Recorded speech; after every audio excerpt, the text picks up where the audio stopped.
vamos lá. Nós já falamos acerca do arrebatamento propriamente dito. Agora nós vamos ver outros fatos, outros eventos que também estão ligados, interligados ao arrebatamento da igreja, tá? Nós vamos observar aí no texto, 1 Tessalonicenses capítulo 4, versículo 16, o coral da igreja.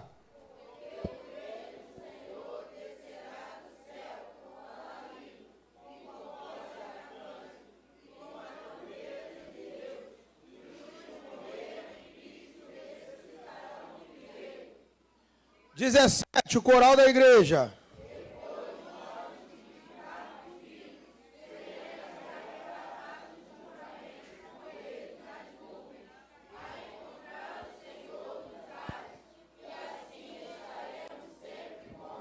Você pode dizer glória a Deus por isso? 1 Coríntios 15, 51 e 52. Vai!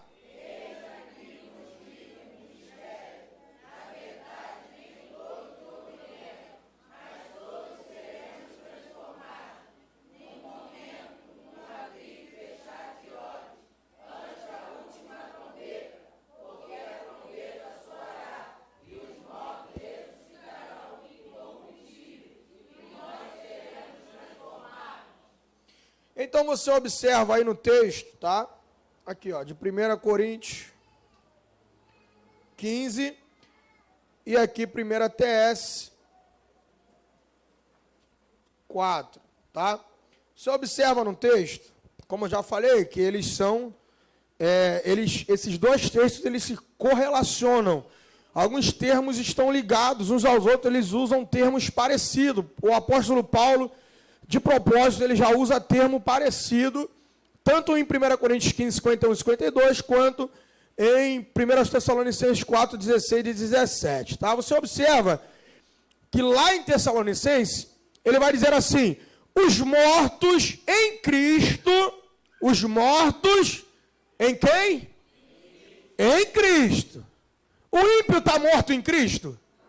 Não, o ímpio não está morto em Cristo. Então ele está falando dos mortos em Cristo. O que vai acontecer com os mortos em Cristo no arrebatamento?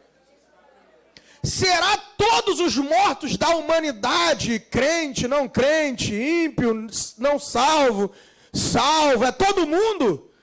Então vocês acreditam que a ressurreição dos justos e dos ímpios serão juntas? Não, por que não? Agora o silêncio. Quando que só vai ressuscitar quem está morto em Cristo? Quando? Quando a trombeta tocar. Quando ele descer para buscar a sua igreja, que nós chamamos de arrebatamento. Uma salva de palmas pela vida da Yasmin, em nome de Jesus. Fala, João. O João disse que os ímpios é só no juízo final, tá? E é verdade, tá bom? Amados, quando nós falamos acerca de alguns eventos que estão ligados, tá? Interligados, melhor dizendo, com o arrebatamento da igreja, é a ressurreição. Ele vai dizer aqui, primeiro, os mortos, e em alguns textos ele vai dizer os que dormem, tá? Ali não é no fato de estar dormindo, ele só está falando acerca do corpo.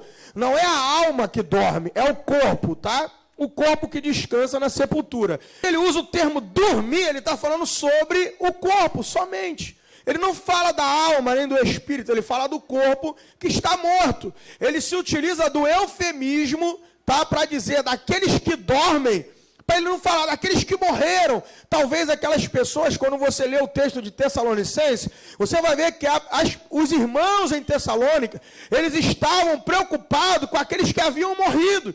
E dá a entender que havia uma preocupação de o que havia acontecido com aqueles que haviam morrido. Então Paulo começa a escrever para dar esperança, tá? Para dar um ensinamento, um entendimento melhor daquilo que estava acontecendo com quem havia morrido. Então ele usa um eufemismo para dizer, aqueles que dormem, tá? Os mortos em Cristo. Porque ele está fazendo uma ênfase ali nesses termos que ele está utilizando. Quando ele fala de dormir ali no texto, é a mesma coisa de estar morto, tá bom? Aí ele vai lá em 1 Tessalonicenses botar aqui, ó, os mortos em Cristo. Isso daí é interessante, tá? Porque porque nós vamos ver daqui a pouco uma diferença que eu já perguntei para os amados, depois nós vamos ver melhor. Aí depois ele vai falar, e nós os que ficarmos vivos, tá? Então, o que ele está falando que vai acontecer no arrebatamento da igreja? Abra aí o seu plano escatológico, tá bom? Tá? Aí no plano escatológico, você vai observar acerca do arrebatamento da igreja. Você vai ver que tem uns que estão vivos, tá? E outros que estão deitadinhos aqui, aí foi escrito aqui, ressurreição, tá bom? Tá faltando um R aqui só, mas os irmãos perdoem o erro aí, mas é ressurreição, tá? Então vocês vão ver que aqueles que estão deitados aqui na folha, tá? Na linha do arrebatamento aí, na linha do arrebatamento, tá bom? É na página número 1, aí a primeira página da apostila que está no PDF, e os irmãos aqui também, nas primeiras páginas da apostila. Aí é esse plano escatológico aqui, tá? Aí você observa que tem uns que estão deitados, outros que estão em pé. Mas vocês vão observar que todos serão transformados, tá? Quem estiver vivo, ele vai ser transformado. E aqueles que estiverem mortos, nós vamos ver na Bíblia aí, também serão transformados. Então isso daí está ligado ao arrebatamento, que é a ressurreição. Mas é a ressurreição dos ímpios. É a ressurreição de quem? Do justo. No arrebatamento da igreja, é a ressurreição dos justos, tá? Nós vamos ler na Bíblia aí, que ela vai falar sobre várias coisas acerca de ressurreição, e eu vou explicando para vocês gradativamente, de acordo com que nós vamos lendo aí.